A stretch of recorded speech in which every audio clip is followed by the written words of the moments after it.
Kita ini harus setrika terus, walaupun misa online, jubah harus rapi, maka harus setrika rapi. Halo Romo.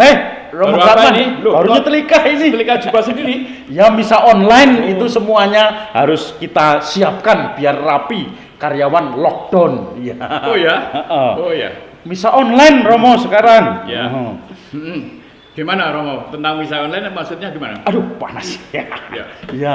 Kalau misa online tuh saya tidak tahu. Pokoknya umat tahunya sekarang online ya. Nah, apakah istilah itu benar toh Romo?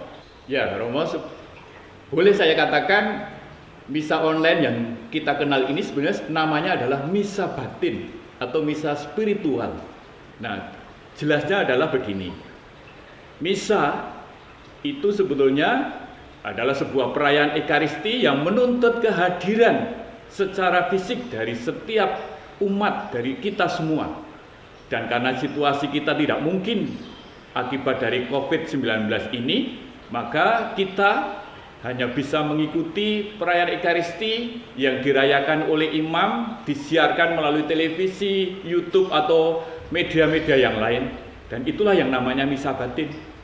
Kita merayakannya dalam kesatuan batin kita dengan Ekaristi yang sedang dirayakan oleh imam tersebut, entah di Jakarta atau di Purwokerto atau di tempat-tempat yang lain. Lalu apa manfaatnya kalau orang misa di rumah dan ternyata itu bukan sakramen? Begini Romo Teguh, sebetulnya yang kita sedang alami ini bukan sesuatu yang baru. Kalau kita belajar dari sejarah gereja pada abad-abad awal kekristenan, di mana orang-orang Kristen itu mengalami penganiayaan, para imam, uskup itu bahkan dipenjara dan nggak ada yang mempersembahkan Ekaristi. Orang-orang pada zaman itu merayakan Ekaristi itu hanya secara batin atau secara spiritual. Dan buahnya apa? Walaupun dalam situasi seperti itu sangat terbatas, mereka malah menjadi orang-orang suci, orang-orang yang sungguh militan hidupnya, menjadi martir siap mati untuk membela Kristus. Maka buahnya itu sungguh nyata dalam kehidupan mereka. Begitu Romo Teguh.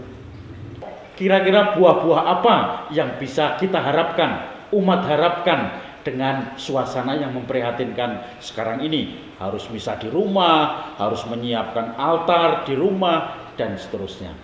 Ya Romo, saya dari beberapa minggu ini mendapatkan juga WA-WA dari umat yang cerita, yang ketika mengikuti misa secara batin lewat media itu terharu, nangis, sedih, pokoknya campur aduk perasaan-perasaannya. Nah, ini sebetulnya perasaan apa? Justru saya melihat buah-buah yang positif di dalam situasi kita yang terbatas ini. Dalam keadaan darurat COVID-19 ini, kita tidak bisa merayakan Ekaristi secara langsung, justru ada buah-buah yang apa? Umat sungguh makin menjadi rindu dengan Ekaristi. Dan umat merasakan bahwa ketika tidak bisa merayakan Ekaristi ada sesuatu yang hilang. Maka itu berarti Ekaristi menjadi sumber hidup umat beriman kita. Maka saya berharap nanti sesudah situasinya normal kembali, juga umat itu makin menjadi semangat untuk merayakan Ekaristi. Ekaristi itu menjadi sumber yang membawa sukacita. Merayakan Ekaristi itu bukan menjadi beban lagi. Maka saya berharap nanti Romo mempersembahkan Ekaristi dengan penuh semangat. Oh ya, berilah semangat umat kita yang dalam situasi seperti ini mereka pada takut, khawatir, bingung, mau misa saja nggak bisa. Romo menjadi imam yang bisa menyemangati mereka. Maka setelikalah jubahnya dengan baik supaya ya. nanti tampil dengan penuh semangat menjadi imam yang baik bagi umat. Ya, jadi tidak mubadir ini nyetelika ini. Oh iya. Ya, saya pamit dulu Romo ya. Terima kasih Romo. Ada rapat. Oh iya ya. Saya nyetrika dulu. Ya. Rapat. Saya ini yang setelika dulu. Jadi jangan lupa, bukan misa online, tetapi misa batin atau misa spiritual.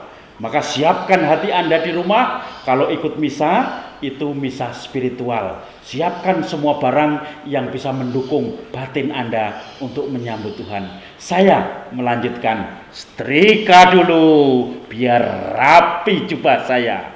Oke.